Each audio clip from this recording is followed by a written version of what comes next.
दिखाई जाती है जो शैंसी के पास आ रही होती है, पर जैसे शैंसी उसे देखकर स्माइल करने लगता है तो और उसके पास भी जाने लगता है। इतने में कुछ लड़कियां शैंसी के पास आ जाती है पानी देने के लिए। अब शैंसी उनसे काफी अच्छे से बात कर रहा होता है, ये देखकर शुमा वहाँ से चली जाती है और जो पानी वो लेकर आई थी वहीं पर बास्केट में फेंक कर चली जाती है। दूसरी तरफ बॉयज का डॉम दिखाया जाता है जहाँ पर चियागो रूम से जाने लगता है, तभी सामने से एक लड़का आ जाता है जो पूछने लगता है कि क्या तुम इसमें इंटरेस्टेड हो। तो वो कहता है कि मैं नहीं हूँ बल्कि वो है। अब वो लड़का जल्दी से शावे के पास चला जाता है। शावे तो अपनी पिक को देखकर पहचान जाता है जिसके नीचे किसी और की बॉडी लगाई हुई थी। ये देखकर वो उससे पूछने लगता है कि ये किसने दिया है। तो वो बताने लगता है कि एक लड़की ने मुझे 100 युआन दिए इस चीज के लिए कि सब लोगों में बांट दो। पर ये बात जब लड़का उसे बता रहा होता है तो वो भी समझ जाता है कि ये पिक तो इसी की है। तो आगे से शावे से कहता है कि मैं तुम्हें 100 युआन देता हूँ, अब तुमने किसी में भी ये नहीं बांटना। तो वह कहने लगता है कि तुम्हें डबल तो देना चाहिए, आखिर तुम मुझे काम करने से रोक रहे हो। तो शावे कहने लगता है कि पहली बात तो ये तुम आधे लोगों में बांट आए हो और बाकी के आधे पैसे यही बचते हैं, अगर लेने आए तो लो। तो वो भी जल्दी से पैसे ले लेता है और उसको वो पिक्स देकर चला जाता है और बैठकर सोचने लगता है कि मिलान उसका मजाक बनाकर कितना हंस रही होगी। चैन मिलान को मैसेज करके कहता है कि यहाँ पर इतने बजे आ जाना। अब ये मैसेज देखने के बाद वो कहने लगती है कि इसके लिए मैंने क्या क्या नहीं किया, अभी भी इसको कोई भी अकल नहीं आई, मुझे फिर से बुला रहा है। जब उसकी रूममेट जो आती है तो जल्दी से मिलान उसके पास जाती है और पूछने लगती है कि तुम तो पॉलिटिक्स वाली साइड पर हो ना, तो मुझे बताओ पॉलिटिक्स में क्या होता है और वोटिंग किस तरह मिलती है। वो तो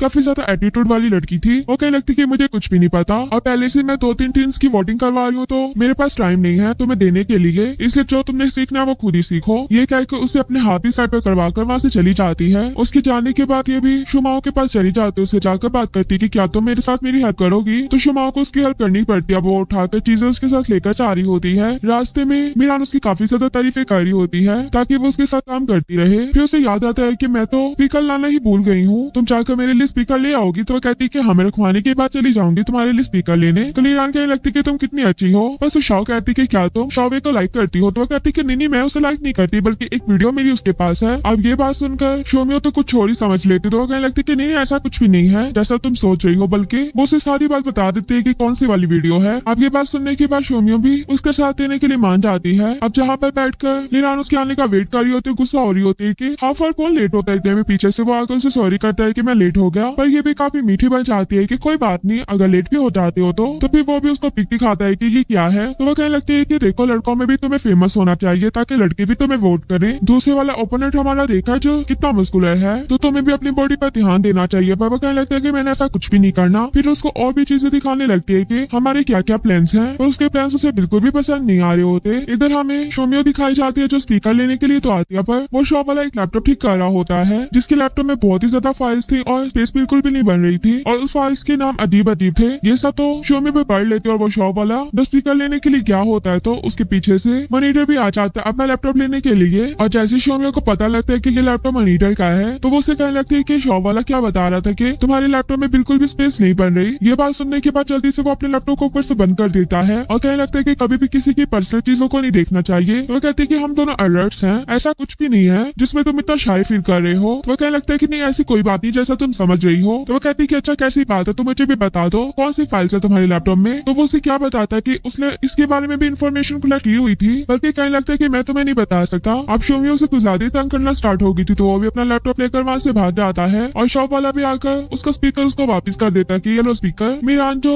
शावे के साथ होती है उसको एक चीज उसकी पसंद भी आ जाती है, तो वो उसे ये भी बताती है कि मैंने कुछ सप्लाईज वगैरह मंगवा ली है हमारी वोटिंग के लिए। तो वो कहता है कि क्या मंगवाया है। इतने में उसको पार्सल वाले की कॉल भी आ जाती है, तो वो उसकी कॉल सुनकर जैसे ही वहाँ से जाने लगती है तो शावे कहने लगता है कि मैं भी तुम्हारे साथ जाता हूँ। तो वो कहती है कि नहीं तुम नहीं जाओ। तो उसे कहने लगता है कि मैं क्यों ना जाऊँ, आखिर तुमने क्या मंगवाया मैं भी तो देखूं। तो वो उसके साथ आ जाता है। जैसे ही उसके आए हुए बॉक्सेस को उठाता है तो मीरान उन पर नेम पढ़ लेती है, जिस पर उसे पता लग जाता है कि ये तो मेरी पर्सनल चीजें हैं। तो वो कहने लगता है कि तो क्या हुआ, पर इस बात को मीरान नहीं मानती बल्कि बॉक्सेस को उठाकर खुद ही वहाँ से भागने लगती है। पर वहाँ पीछे चैन मीरान का एक पार्सल रह गया था जिसे देखकर वो उसकी रूममेट जाओ को दे देता है कि ये जाकर चैन को दे देना। अब उसका पार्सल तो पकड़ लेती, जब अपना पार्सल ढूंढने लगती तो उसके नेम का पार्सल नहीं मिलता। अब यहाँ से पता लग जाता है कि वो गलती से जाओ के पार्सल को ले गई थी, अपनी चीजों को अनबॉक्सिंग कर रही होती है, साथ में चीजें देख रही होती है। तभी वो जाओ वाले पार्सल को भी खोल देती है और उसमें एक बेडशीट होती है जो बिल्कुल भी शोमियो को पसंद नहीं आती। तो वो कहने लगती है कि मुझे नहीं पता था कि तुम्हारा टेस्ट इतना बुरा है। ये देखकर चैन मीरान उसे बताने लगती है कि नहीं नहीं ये मेरा नहीं है। नाम पढ़ने पर उन्हें पता लगता है कि ये तो जाओ का है। वो जल्दी से उसे बंद करने लगती है कि जाओ के आने से पहले हम उसे वापस करते पड़े थे। वहाँ पर जाओ आ जाती, जिसे देखकर मीरान उसे सॉरी करने लगती है कि गलती से तुम्हारा पार्सल मेरे पास आ गया। वो जैसे अपना पार्सल पकड़ती है तो उसमें से बेडशीट नीचे गिर जाती है। अब ये सभी देख रहे होते हैं तो जाओ तो काफी ज्यादा मीरान को डांट देती है कि तुमने मेरी चीजों को हाथ भी कैसे लगाया, तुम्हें नहीं नाम पढ़ना आ रहा था। ये बात सुनकर शोमियो आगे आ जाती है, कहने लगती है कि इसने तुम्हारे पार्सल को नहीं ओपन किया बल्कि मैंने किया है, जो भी तुमने मुझे कहना कह सकती हो। और वो तो इन दोनों को बातें सुनाकर जाने लगती है। तो शोमियो भी किसी से कम नहीं थी, वो भी इसको काफी बातें सुनाने लगती है। दूसरी तरफ शाओवे दिखाया जाता है जो अपनी बॉडी को देख रहा होता था अभी वहाँ पर। जी हाँ, वो आ जाता है जो आकर कहने लगता है कि क्या तुम अपनी बॉडी बनाना चाहते, जिसमें वो कहते हैं कि नहीं ऐसी कोई बात नहीं है। वो कहते हैं कि ठीक है ना, तुम्हारी बॉडी तो कितनी अच्छी है, ऐसी बॉडी तो किसी किसी के पास होती। अब इधर मॉर्निंग में दिखाया जाता है कि चैन अपनी जगह पे पहले से पहुंच गई थी। वहाँ पर लड़कियों को कह रही होती है कि शाओवो के लिए वोट करना, पर एक लड़की कहती है कि मुझे शाओवो के साथ पिक लेनी है। इस बात पर चैन उसे बता दी कि शाओवो अभी तो यहाँ पर नहीं है, तो मेरे साथ पिक ले लो। तो वो कहती है कि नहीं मुझे उसी के साथ लेनी है, कहकर वो वहाँ से चली जाती है। और अभी चैन गुस्सा हो रही होती है कि शाओवो आज के दिन भी कैसे लेट हो सकता है। इतने में शाओवो भी अपना चैन जैसा सेम कॉस्ट्यूम पहनकर यहाँ पर आ जाता है, जो काफी ज्यादा क्यूट लग रहा था। ये देखकर चैन के मुंह से भी निकल जाता है कि तुम बहुत क्यूट लग रहे हो। और दूसरी तरफ से चैन के दूसरे फ्रेंड्स भी आ जाते हैं, मतलब शाओवो के रूममेट, वो भी इसे आकर देख कर हंसने लगता है, कहने लगता है कि तुम बहुत क्यूट लग रहे हो। अब जब चैन उसे गुस्से से देखते हैं तो वो बिल्कुल चुप हो जाता है और वो भी इनके साथ काम करवाने लगते हैं। पर मॉनिटर पूछने लगता है कि ये कौन है। अब शोमियो ने तो बताने से मना किया हुआ था कि किसी को ये नहीं बताना कि इसमें मैं हूँ। ये देखकर चैन भी दूसरी लड़की का नाम ले लेती है। अब वो भी उसी लड़की का समझ कर उससे बातें करने लगता है, कहने लगता है कि शोमियो जो तुम लोगों की रूममेट है उसके बारे में सुना है कि वो अपने बालों को हाथ नहीं लगाने देती, क्या वो भी लगाती है और हर टाइम लगाई रखती। ये बात सुनकर शोमियो भी अपने ऊपर से उसका हेड उतार देती है, कहने लगती है कि अब मेरे सामने बोलो। ये कहकर उसे अच्छा खासा मारकर वहाँ से चली जाती है। उसके पीछे पीछे मॉनिटर भी वहाँ से चला गया था। अब शाओवो के पास ज्यादा फैंस नहीं आ रहे थे उसके, और जो फैन आई थी वो कहती कि हमने आपके साथ पिक बनानी है। शाओवे तो मना करते थे, पर चैन कहने लगती कि ऑफ कोर्स तुम लोग बना सकते हो। ये कहकर शाओवे को उसकी तरफ भेज देती है और उनकी पिक खुद बनाने लगती है। इसके बाद शाओवे कहने लगता है कि मुझे नहीं पता कोई मुझे वोट दे या ना दे, पर मैं तुम्हारे साथ ये काम नहीं करूंगा, ये तुम्हारी जिम्मेदारी है कि जहाँ से मर्जी मुझे वोट ला कर दो। फिर वो भी उसे दूसरा लड़का दिखाने लगती है कि देखो वो लड़का अपनी बॉडी दिखा रहा है तो उसके पास कितनी लड़कियां हैं, तो इसलिए तुम्हारे पास तो बॉडी है नहीं, तो जो मैं कह रही हूँ वो तुम करो, बता दो अगर तुम नहीं कर सकते कुछ भी। तो कहने लगता है कि मैं सब कुछ कर सकता हूँ। ये कहकर वो लड़कियों के लिए डांस करना स्टार्ट हो जाता है। सच में वो सभी लड़कियां इसकी तरफ आ जाती हैं। वो लड़का तो बेचारा देखता रह जाता है। उसे इस तरह डांस करते देखकर चैन अपना पास सोचने लगती है, जिसमें वो ट्रूथ और डेयर खेल रहे होते हैं। तो चैन भी ट्रूथ चूज करता है। तो वो उसे पूछती है कि तुमने कब मुझे नोटिस करना स्टार्ट किया। तो वो उसे कहता है कि गेस करो। तो वो काफी ज्यादा गेस कर रही होती है, पर उसमें से एक भी गेस नहीं होता। तो चैन उसे बता देता है कि पहली बार मैंने तुम्हें तब देखा था जब मैं बहुत छोटा था और तुम मेरे पास पार्क में आई थी मुझे बचाने के लिए लड़कों से बुली होते हुए, क्योंकि मेरी कैट की डेथ हो गई थी जो मेरी एक आखिरी फ्रेंड थी। बट तुमने मुझे आकर बचाया। मुझे तो ऐसे लगा जैसे तुम मेरे लिए एक स्काई से आई हुई फेरी हो। और जब मैंने स्कूल में तुम्हें देखा तब मैंने देखते तुम्हें पहचान लिया। अब ये बातें सुनने के बाद चैन मीरान को तो कुछ भी उस लड़की के बारे में नहीं पता होता, शायद से वो लड़की ये नहीं थी। तो वो उसे पूछने लगती कि अगर मैं तुम्हें वहाँ आकर ना बचाती तो क्या तुमने मुझे कभी देखना था। तो शाओवे कहता है कि नहीं मुझे नहीं लगता। इसी बात के बाद वो सोची होती है कि मैं दोबारा इसे कभी भी धोखा नहीं दूंगी जिस तरह पहले मैंने इसे धोखे में रखा। फिर दिखाया जाता है कि जब शाओवे अपने डॉम के रूम में वापस आता तो उसे बताता है कि मैं सिलेक्ट हो गया हूँ। ये बात सुनकर वो खुश होता है, कहने लगता है कि मैं ग्रुप में डाल देता हूँ। अब इसी बात के बाद दूसरा रूममेट भी आ जाता है। तो ये सभी बात कर रहे होते हैं कि लड़की को क्या देना चाहिए। वो यही सोचते हैं कि लड़की को फ्लावर देते हैं। और फ्लावर वाली बात सुनकर वो चैन को मैसेज करता है कि मैं सिलेक्ट हो गया हूँ और तुम क्या मुझे फ्लावर देने के लिए नहीं आओगी। ये अभी मैसेज पढ़ती है तो उसकी फ्रेंड भी उसे बताती है कि ग्रुप में आया है कि वो सिलेक्ट हो गया है। चैन जरा भी नहीं खुश होती। तो ये देखकर शोमियो कहने लगती कि तुम खुश क्यों नहीं हो। तो वो कहती कि मैं खुश हूँ, मैं क्यों नहीं खुश होंगी, और अगर मैं तुम्हें कहूँ कि वो मेरा एक्स बॉयफ्रेंड है तो क्या तुम यकीन करोगी। इस बात पर जरा भी शोमियो को यकीन नहीं आ रहा होता। तो वो भी कहने लगती कि मैं मजाक ही कर रही थी। अब नेक्स्ट डे आता है तो